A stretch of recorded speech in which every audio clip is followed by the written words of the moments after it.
Hello बच्चों, उम्मीद करता हूँ आप बहुत अच्छे होंगे और अपनी पढ़ाई बहुत अच्छे से कर रहे होंगे। आज हम लोग क्लास 10 का पार्ट 3 चालू कर रहे हैं। एक्सरसाइज चैप्टर नंबर 1 है और एक्सरसाइज का नाम है रियल नंबर्स। और ख़ासकर एक्सरसाइज 1 के 1.1 एक्सरसाइज को हम लोग यहाँ कवर कर रहे हैं। ठीक है, पार्ट 1 और 2 ज़रूर देख लीजिएगा क्योंकि पार्ट 3 के लिए 1 और 2 बेस का काम करेगा। देखिए, इस हम एक्सरसाइज 1 के 1.1 और 1.2 को समझने के लिए ये तीन चीज़ें हैं, इनको अगर हम अच्छे से समझ लें तो पूरा 2 चैप्टर एक्सरसाइज का 1 के 2 चैप्टर एक्सरसाइज 1.1 और 1.2 बहुत अच्छे से हो जाएंगे। उनका नाम है Euclid's division lemma, Euclid's division algorithm और फंडामेंटल थ्योरम ऑफ अरिथमेटिक। चलिए बारी बारी से हम इसको समझते हैं कि ये क्या है। पहले हम समझते हैं कि यूक्लिड्स डिवीजन लेम्मा क्या है। एक्चुअल में Euclid's division lemma is a formula. Euclid's division lemma is a formula. Euclid's division lemma is a formula. क्या फार्मूला है? A is equal to B Q plus R. जैसे आप अगर ये division दे रहे हैं तो यहाँ ए रहेगा, इसको डिविडेंड कहते हैं। बी से डिवाइड कर रहे हैं, इसको डिवीज़र कहते हैं। और जो डिवाइड करने पे आया उसको क्यू यानी कोशेंट कहते हैं और यहाँ रिमाइंडर कहते हैं।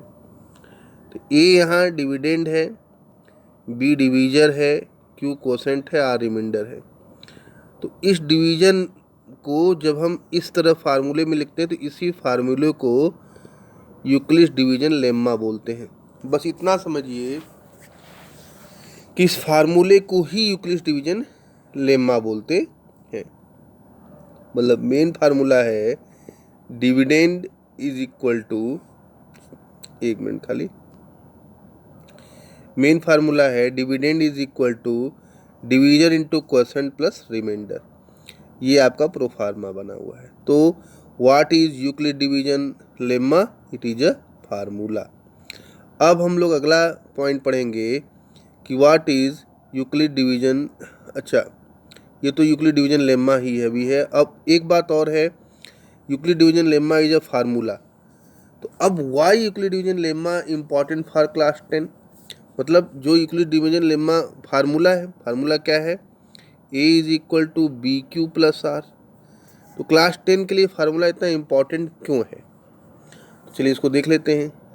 Euclid's division lemma is the foundation, is the foundation, मूल है, आधार है, for what? For the Euclid's division algorithm. Euclid's division algorithm के लिए यूक्लिड्स डिवीजन लेम्मा फाउंडेशन का काम करता है। अब हल्का सा ये देखिए, यूक्लिड्स डिवीजन एल्गोरिदम है क्या? Which is a technique. Euclid's division algorithm क्या है? टेक्निक है। किसकी? To calculate HCF. Euclid's division algorithm क्या है? टेक्निक है। किसकी? To calculate HCF of two large numbers with the help of Euclid's division lemma, with the help of Euclid's division lemma. अब in exercise 1.1, in exercise 1.1 we will use this step by step process, applying the lemma repeatedly until the remainder becomes 0 to find the HCF। इसको समझ लेते हैं आगे आके। जिससे मान लीजिए कि अभी समझते हैं इसको। अब यूक्लिड्स डिवीजन एल्गोरिदम क्या है? यूक्लिड्स डिवीजन लेम्मा समझ गए, तो एल्गोरिदम क्या है? तो यूक्लिड्स डिवीजन लेम्मा, यहाँ लेम्मा लिखा था तो वो हमने कह दिया कि यूक्लिड्स डिवीजन लेम्मा एक फार्मूला है। एल्गोरिदम क्या है? उस फार्मूले को कई स्टेप में यूज करना ही एल्गोरिदम है। Algorithm, Euclid's division algorithm is step by step technique used to compute the highest common factor HCF up to given positive integer by Euclid's division lemma formula. मतलब यूक्लिड्स डिवीजन लेम्मा फार्मूला से जब step by step division method आप जानते हैं ना, division method से use करके हम एचसीएफ निकालते हैं, तो that step by step process is called Euclid's division algorithm. अब इसको समझते हैं कि कैसे यूक्लिड्स कैसे जो है यूक्लिड्स डिवीजन एल्गोरिथम यूज़ होता है। जो यूक्लिड्स डिवीजन एल्गोरिथम यूज कैसे होता है इसको समझते हैं। पहले थ्योरेटिकल समझते हैं, फिर प्रैक्टिकल समझते हैं। पहले स्टेप में क्या करेंगे, डिवाइड। पहले स्टेप में जैसे मान लीजिए एक बड़ा नंबर ए है और एक, इसे देखिए यूक्लिड्स डिवीजन लेम्मा क्या है, एक फार्मूला है। क्या फार्मूला है, A is equal to B Q plus are.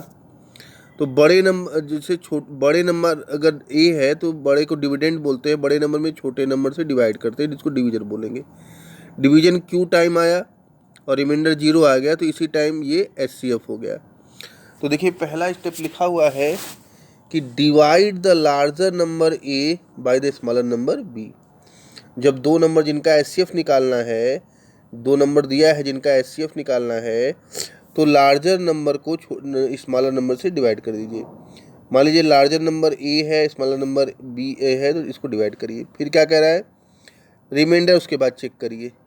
If the remainder are 0 तो डिवीजर विल बी एचसीएफ। मान लीजिए हमने ए में बी से डिवाइड किया, क्यू बार गया और रिमाइंडर 0 आ गया, तो जहाँ रिमाइंडर आएगा उसमें का जो उस समय जो डिवीजर का काम कर रहा होगा दैट विल एचसीएफ।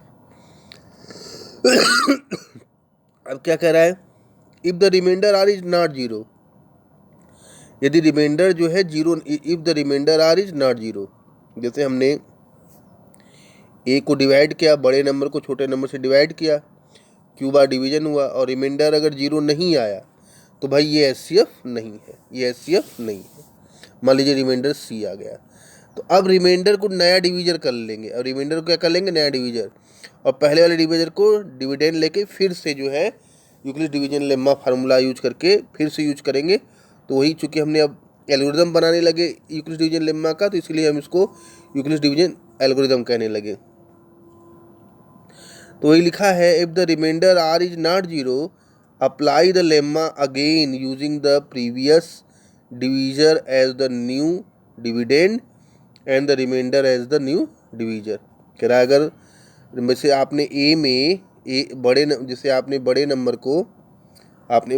को छोटे नंबर से डिवाइड किया और रिमाइंडर 0 नहीं आया, आर आ गया, तो इस रिमाइंडर को आप जो है इस डिवीजर को एज ए डिविडेंड यूज़ करेंगे और इस रिमाइंडर को एज ए डिवीजर यूज करेंगे और फिर से डिवाइड करेंगे, और ये तब तक करते रहेंगे जब तक कि 0 आ न जाए। तो देखिए यही लिखा है, एक second, apply the lemma again using the previous divisor as the new dividend and the remainder as the new divisor. और कह रहा है कि repeat continue this process until the remainder becomes 0, और ये तब तक करते हैं जब तक कि रिमाइंडर 0 ना आ जाए। और जब रिमाइंडर 0 आता है तो divisor of the final stage is HCF. जिस स्टेप में रिमाइंडर 0 आ जाएगा उस स्टेप का जो डिवीजर होगा वो एचसीएफ कहलाएगा। तो इसी को हम लोग इस 3 प्रोसेस में यूज़ होता है क्या, आपका यूक्लिड्स डिवीजन एल्गोरिदम। अब यहाँ उसको एग्जाम्पल से समझाने की कोशिश की गई है, जैसे ध्यान दीजिएगा। लिखा है कि find out the HCF of 60 and 90 by Euclid's division algorithm. तो देखिए करते कैसे हैं, जैसे बड़ा नंबर है 90 में 60 से डिवीजन किया, 1 टाइम गया, 61 जा 60 और 90 से डिवाइड किया 30, तो रिमाइंडर 0 नहीं है ना, तो अब इस 30 को एज ए डिवीजर और इस वाले डिवीजर को एज ए डिविडेंड फिर से लेके आगे बढ़ जाएंगे, यानी फिर से लेम्मा यूज़ किया। 2 टाइम गया 60 और यहाँ पे रिमाइंडर 0 आ गया, तो जब रिमाइंडर 0 आ जाए तो उस टर्म का जो आपका डिवीजर होता है वो आपका एचसीएफ कहलाता है। तो ये जो स्टेप बाय स्टेप हमने किया है, अब इसी को जब फार्मूले के रूप में लिखेंगे, देखिए ऐसे ये देखिए यूक्लिड्स डिवीजन लेम्मा है। जब इस लेम्मा को जैसे पहला स्टेप है, दूसरा स्टेप है, जब स्टेप में बांट के एचसीएफ निकालने लगते हैं, यानी एक तरह से कह they apply of this formula is called Euclid's division algorithm. तो देखिए पहले लाइन जैसे हमने डिवाइड किया और 30 रिमाइंडर आया तो उसको लिखा गया है 90 is equal to 60 into 1 plus 30। फिर इस सेकेंड स्टेप को लिखा गया है 60 is equal to 30 into 2 plus 0, और जहाँ रिमाइंडर 0 आ जाए उस टर्म का जो डिवीजर है वो आपका SCF कहलाएगा। तो उम्मीद है कि आपको यूक्लिड्स डिवीजन लेम्मा और यूक्लिड्स डिवीजन एल्गोरिथम समझ में आ गया। फिर से बता रहे हैं कि Euclid's division lemma is a formula होता है and Euclid's division algorithm is application of Euclid's division lemma to find out the SCF of two numbers. अब चलिए आगे चलते हैं।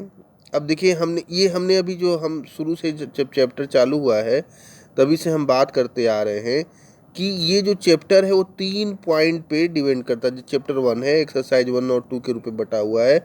एक क्या है यूक्लिड्स डिवीजन लेम्मा, जिसको हम समझ गए कि यूक्लिड्स डिवीजन लेम्मा क्या है, फार्मूला है। एक यूक्लिड्स डिवीजन एल्गोरिथम समझ गए जो क्या है, इस फार्मूले का एप्लीकेशन है और एप्लीकेशन करके एससीएफ निकालते हैं। एक है फंडामेंटल थ्योरम ऑफ अरिथमेटिक। तो अब समझते हैं कि फंडामेंटल थ्योरम ऑफ अरिथमेटिक है क्या। तो every composite number can be expressed, every composite number can be expressed as a product of prime numbers and this factorization is unique apart from the order in which occur।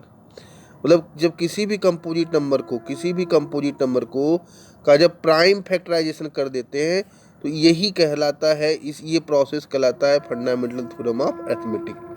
मतलब actually fundamental theorem arithmetic है क्या कि every composite number has a unique factorization, prime factorization, has unique prime factorization. तो अब देखो order matter नहीं करता, चाहे आप 5 लास्ट में लिखो चाहे पहले लिख दो, ऑर्डर मैटर नहीं करता। तो क्या है फंडामेंटल थ्योरम ऑफ अरिथमेटिक, क्या है, factorization of a number. Fundamental theorem क्या है, अरिथमेटिक क्या है, फैक्टराइजेशन ऑफ नंबर। अब देखिए हम फिर से तीनों को रिपीट कर दे रहे हैं। Euclid division lemma is a formula, Euclid division algorithm is a application of Euclid division lemma and fundamental theorem of arithmetic is a factorization of a given number। इसी पे 2 चैप्टर हमारे हैं। अब देखिए जो use of fundamental theorem of arithmetic क्या है। अब देखिए with the help of fundamental theorem of arithmetic मतलब by prime factorisation we find out the LCM and HCF. किसी भी नंबर्स के अगर एलसीएम और एचसीएफ फाइंड आउट करने हैं उसके प्राइम फैक्टराइजेशन करके आप फाइंड आउट कर सकते हैं। और देखिए with the help of fundamental theorem of arithmetic we use it to prove the irrationality of many number. अभी हम इसी चैप्टर 1.2 में जो कोई नंबर दे देगा पूछेगा प्रूव करिए कि रेशनल है कि इरेशनल, वो भी जो है हम फंडामेंटल थ्योरम ऑफ अरिथमेटिक से प्रूव करेंगे। और we apply this theorem to explore when exactly the decimal expansion of a rational number, ये p by q पढ़िएगा, p by q where q is equal to not 0 is terminating and when is not terminating repeating। मतलब एक तरह से ये rational और irrational number को भी इसकी सहायता से हम ज्ञात कर सकते हैं फंडामेंटल थ्योरम ऑफ अरिथमेटिक से। ठीक है, अच्छा अब हम इन कंक्लूजन में कह सकते हैं, in conclusion we can say जो यूक्लिड डिवीजन लेम्मा है और जो यूक्लिड डिवीजन एल्गोरिथम है इसके सारे से हम एचसीएफ निकालते हैं। और जो फंडामेंटल थ्योरम ऑफ अरिथमेटिक है इसमें क्या करते हैं, इसमें हम नंबर का प्राइम फैक्टराइजेशन करते हैं और प्राइम फैक्टराइजेशन के सहारे हम 2 नंबर्स या 3 नंबर्स या 4 नंबर का एलसीएम और एचसीएफ निकालते हैं। अब आगे लेते हैं। इस चैप्टर में 2 फार्मूले यूज़ हुए हैं। एक फार्मूला है LCF into HCF is equal to first number into second number. ये एक्सरसाइज में इसका एप्लीकेशन सीखेंगे हम लोग। एक ये फार्मूला आपके जो है कि एनसीईआरटी के बुक में दिया हुआ है कि a note to the reader करके दिया हुआ है। और ये फार्मूला है कह क्या रहा है, जैसे देखो अभी आपने ऊपर क्या लिखा है कि अगर 2 नंबर दिया रहे तो LCM into HCF is equal to first number into second number. लेकिन अगर 3 नंबर दिया रहे तो आप यहाँ LCM into HCF is equal to product of 3 numbers नहीं होगा। यही यहाँ पे लिखा हुआ है, क्या लिखा हुआ है कि HCF of 3 number p q r into LCM of 3 number p q r is equal to not p into q into r. जैसे 2 नंबर में हम क्या कहते हैं LCM into HCF is equal to p into first number into second number. तो इसलिए यहाँ ये बताया गया है कि किसी को कंफ्यूज ना हो कि 3 नंबर पे एप्लीकेबल होगा कि नहीं, तो नहीं होगा। P q are positive integers, however the following results hold good for 3 numbers PQR। अब ये दो फार्मूला है जो 3 नंबर के एलसीएम और एचसीएफ से रिलेटेड है। देखिए 3 नंबर का एलसीएम इज इक्वल टू क्या होता है, 3 नंबर का प्रोडक्ट और एचसीएफ ऑफ 3 नंबर्स, और डिनोमिनेटर में क्या होता है, HCF of PQ, HCF of QR, HCF of PR। और आप एक चीज़ बहुत ध्यान से यहाँ गौर करिए, जब एलसीएम निकालना है तो फार्मूले में ऊपर भी एचसीएफ और नीचे भी एचसीएफ रहता है। एचसीएफ यहाँ अल्टरनेट PQ, QR और PR नीचे रहता है, ऊपर तीनों रहता है, तीनों नंबर का मल्टीप्लाई रहता है। याद करने का तरीका है। अब एचसीएफ के केस में देख लो, HCF of PQR is equal to, अब इधर लेफ्ट हैंड साइड में अगर एचसीएफ का है तो राइट हैंड साइड में सारे एलसीएम रहेंगे। 3 नंबर का product and LCM of 3 number, and LCM of PQ, LCM of QR, LCM of PR। ठीक है। अब एक थर्ड कंडीशन है जो हमें इन चैप्टर में पढ़ना है। वो कंडीशन क्या है कि condition for a number two and with 0, अगर कोई नंबर 0 से ख़त्म होता है तो तभी कंडीशन उसकी यहाँ पढ़ाई जा रही है आपको। कह रहा है कि for any natural number n, if the number n ends with 0, its prime factor must contain 2 and 5। कह रहा है कोई भी अगर जो है नंबर जो है 0 से ख़त्म होता है तो उसके प्राइम फैक्टराइजेशन में 2 और 5 आएगा। कोई भी नंबर देख लीजिए, जैसे 120 देख लीजिए, प्राइम फैक्टराइजेशन करेंगे तो 2 इंटू 2 इंटू 2 इंटू 3 इंटू 5। इसमें कम से कम एक और मतलब 1, 2 और 1, 5 मिल के 0 पैदा करते हैं। तो मिनिमम अगर एक 0 है तो एक पेयर 2 ऑफ 5 का बनना चाहिए। तो यहाँ एक पेयर 2 ऑफ 5 का बन जा रहा है, तो यहाँ पे निश्चित रूप से 0 रहेगा। तो इस पे भी क्वेश्चन आपके उस पे एक्सरसाइज में है। तो ये इंट्रोडक्टरी वीडियो आपका पार्ट 3 ख़त्म हुआ। आप इसको देख के बताइएगा कितना आपको समझ में आया कि नहीं समझ में आया। अगले वीडियो में हम NCERT के थ्रू जो पहले एक्सरसाइज 1 पॉइंट में 4 क्वेश्चन है उनको हल कराएंगे। मिलते हैं नेक्स्ट वीडियो में। धन्यवाद।